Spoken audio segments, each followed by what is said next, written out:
बघा तालव्य वर्ण आणि दंत तालव्य वर्ण यामधील फरक बघणार आहोत आपण। आता बघा फरक मध्ये काय होणार आहे, एका साइडला आपण लिहू तालव्य वर्ण,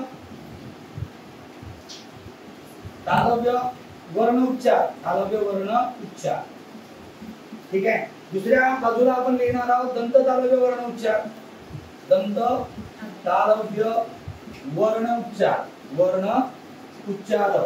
मग काय फरक आहे आपण बघू। तालव्य वर्णामध्ये काही शब्द आहेत, जसं आपण बघा तीनच वर्ण आपल्याला लक्षात घ्यायचे, च, ज आणि झ, हे तीन जे वर्ण आहेत ते दोन प्रकारामध्ये मोडतात, तालव्य वर्णामध्ये पण मोडतात आणि दंत तालव्य वर्णामध्ये मोडतात। मग सगळ्यात पहिला फरक आहे तालव्य वर्णाचा उच्चार य ने युक्त होतो, लिहून काढा। तालव्य वर्णाचा उच्चार, तालव्य वर्णाचा उच्चार, तालव्य वर्णाचा उच्चार कसा होतो, य ने युक्त होतो, म्हणजे य उच्चारला जातो, य ने युक्त होतो, य ने युक्त होतो। तर बघा दंत तालव्य वर्णाचा उच्चार, दंत तालव्य, दंत तालव्य वर्णाचा उच्चार, दंत तालव्य वर्णाचा उच्चार काय होतो, अ ने युक्त होतो, म्हणजे त्याच्यामध्ये अ येणार आहे, अ ने युक्त होतो, अ ने युक्त होतो, बरोबर लक्षात घ्यायचं आहे। मग बघा य ने युक्त म्हणजे काय, उच्चारताना य येतो, काही शब्दामध्ये अ येतो। फॉर एक्झाम्पल बघा आपल्याला म्हणायचं आहे जग, आता लिहिताना तर असं लिहिलं, पण जग म्हणलं त्याचे दोन अर्थ निघतात, तालव्य वर्ण आणि दंत तालव्य वर्णामध्ये याचा अर्थामध्ये फरक पडतो, कारण काय वर्णाचा उच्चार वेगवेगळा आहे। आता जर बघा जग, जगला जर मी म्हटलं जग, या जगात असं जर लिहिलं तर काय त्याला जग। मग बघा लक्षात घ्यायचं आहे, या जगात नैसर्गिक सौंदर्य याला काही कमतरता नाही। मग जग असं म्हटलं, या जगात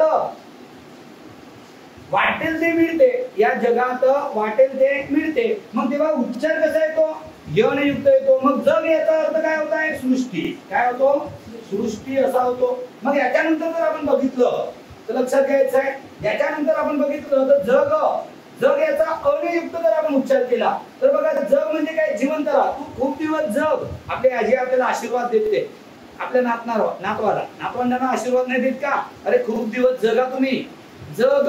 मग जग म्हणजे काय, जिवंत राहा, जग म्हणजे काय, जिवंत राहा। अशा प्रकारे याचा जग अ ने युक्त उच्चार होतो, जग। मग इथे अ आलेला आहे जग, मग जगचा अर्थ काय होतो, जिवंत राहा, जिवंत राहणे, जिवंत राहणे, बरोबर लक्षात घ्यायचं आहे। तर जिवंत राहणे असा याचा उच्चार होतो, जग। मग जग य ने युक्त असेल तालव्य वर्ण उच्चारामध्ये तर त्याचा अर्थ झालेला आहे सृष्टी, सृष्टी म्हणजे जग नाही का। मग इकडे जर आपण बघितलं जग, जग याचा अर्थ काय होते, जिवंत राहणे। यानंतर जर आपण बघितलं दुसरं तर बघा जप हा शब्द बघू आपण, जप काय बघू, जप।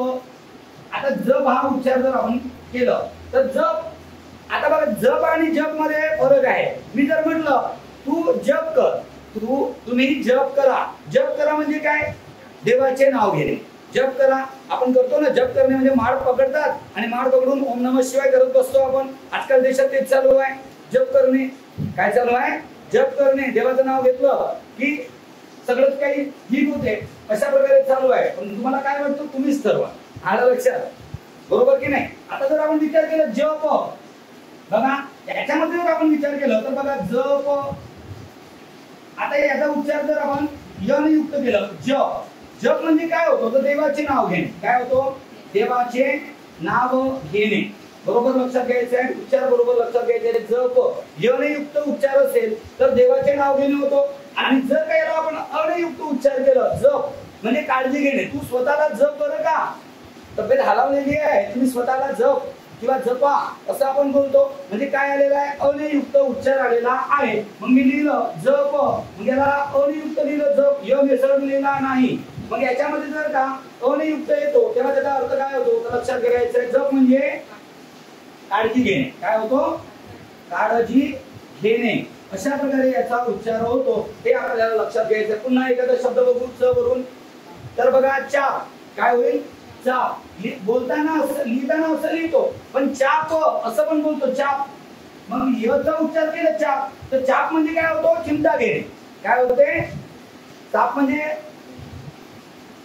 धनुष्य, चाप म्हणजे धनुष्य पण होतो. काय होतो? धनुष्य. आणि चाप म्हणजे चिमटा घेणे पण होतो. मग बघा जेव्हा यने युक्त जेव्हा येतो तेव्हा चाप याचा अर्थ धनुष्य होतो. काय होतो? धनुष्य. बरोबर लक्षात घ्यायचं आहे. चाप याचा अर्थ धनुष्य. आणि जर आपण नंतर बघितलं अनियुक्त चाप तेव्हा चाप याचा अर्थ, चाप म्हणजे काय? चिमटा घेणे. तू मला चाप घेऊ नको. कशाला चापा घेतो?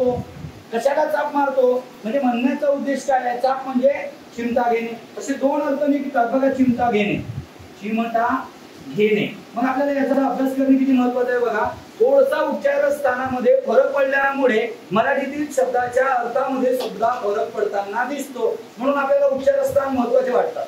मग आपल्याला बरोबर लक्षात घ्यायचं आहे तालव्य आणि दंत तालव्य वर्णामधला फरक कळलेला आहे का? बरेच शब्द मी तुम्हाला पुन्हा लिहून देणार आहे. यामध्ये की तालव्य वर्णामध्ये कुठले मोडतात आणि दंत तालव्य वर्णामध्ये कुठले कुठले मोडतात. बरोबर बघा. सांगा आता इथे तालव्य वर्णामध्ये कुठले कुठले येतील त्याचा य ने उच्चार करता येईल? सांगा लवकर. काय येईल? छत्री, चरित्र.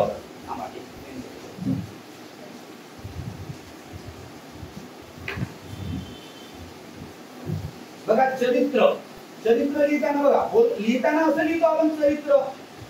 बरोबर आहे. चरित्र असं जरी लिहिलं पण त्याचा उच्चार कसा आहे? चरित्र. काय आहे? चरित्र असं उच्चार आहे. बरोबर आहे. पुन्हा काय? छत्री येऊ शकतो. छत्री. बघा लिहिताना आपण असं लिहितो छत्री. छत्री लिहिलं तरी पण बघा लक्षात घ्यायचं काय होणार आहे? लिहिताना त्याचा उच्चार य ने युक्त येतो. छत्री. दोन प्रकारे उच्चारले जातात. म्हणजे तालव्य वर्णामध्ये येत आहेत. पुन्हा काय? छाती. छाती येत आहे. छाती जर आपण बघितलं तर बघा छाती लिहिताना असं लिहितो पण जर याला कंसात लिहिलं बघा या आणि य ने युक्त तर छाती असं काही शब्द आहेत जे तालव्य वर्णामध्ये मोडतात. आलं लक्षात? आता दंत तालव्य अने युक्त कुठले कुठले आहेत ते आपण बघणार आहोत. दंत तालव्यामध्ये चोच. काय आहे? चोच. चोच शब्द येईल ना बघा. चोच. चोच शब्द बघा अनियुक्त उच्चारला जातो. पुन्हा काय आहे एखादा शब्द? चाकर. चाकर म्हणजे काय? नौकर. नौकर चाकर मध्ये वापरतो आपण. मग चाकर शब्द आहे. चाकर. पुन्हा पुन्हा काही माहिती आहे का? झाड. झाड लिहिताना बघा झ चा उच्चार आहे इथे अयुक्त येतो. झाड. झाड हा कोणत्या याच्यामध्ये जाईल? दंत तालव्य वर्णामध्ये जाईल. अशा प्रकारे अ ने आणि य ने युक्त आपल्याला उच्चार पाहायला भेटतात. असे बरेच शब्द आपल्याला पाहायला भेटतात. ठीक आहे. सांगा पूर्ण सांगा. काय चरित्र झालेलं आहे इथे. पुन्हा काय आला? छत्री आला. छाती झालं. पुन्हा याच्यामध्ये काय मोडतील का? हा जय. बघा जय आहे ना. तर बघा जय लिहिताना भारत माता की जय म्हणतो आपण. बोलताना जय तर म्हणतो पण जय वाचतो. उच्चार कसा आहे बघा? जय. काय आहे? जय. हा जय पण येईल. पुन्हा जमात येईल बघा. जमात. बघा जमात. जमात हा शब्द कुठे येईल? तालव्य वर्ण उच्चारामध्ये येईल. परंतु जात. जात हा शब्द जर आपण बघितलं तर दंत तालव्य वर्णामध्ये जातो. त्याचा उच्चार जात. काय आहे? जात. म्हणजे अचा उच्चार आहे. जा. लक्षात घ्यायचं. जात. अशा प्रकारे जात. पुन्हा हा जावई कुठल्या याच्यात जाईल? दंत तालव्य. जावई. जावई म्हणतो का आपण? नाही. काय म्हणतो? जावई. मग जावई हा शब्द कुठे जाईल? दंत तालव्य. झरा हा शब्द कुठे जाईल? तालव्य की दंत तालव्य? दंत तालव्य मध्ये जाईल. झरा. झरा म्हणताना बघा झरा अचा उच्चार आहे. झरा येईल. पुन्हा चारा. चारा कुठे जाईल? तालव्य की दंत तालव्य? दंत तालव्य मध्ये जाईल चारा. ठीक आहे. असे बरेच शब्द याच्यामध्ये आपल्याला पाहायला भेटतात. दंत तालव्य मधला सांगा. तालव्य वर्ण मधला सांगा एखादा. जेवण. जेवण येईल. झेल. झेल. बघा जेवण पण येईल. जेवण युक्त उच्चार जेवण. नंतर बघा झेल. झेल पण येईल. बरेच शब्द याच्यामध्ये येतात तालव्य आणि दंत तालव्य वर्णामध्ये. मग अशा प्रकारे तालव्य आणि दंत तालव्य वर्णामधला फरक तुम्हाला समजलेला असेल. बरोबर की नाही?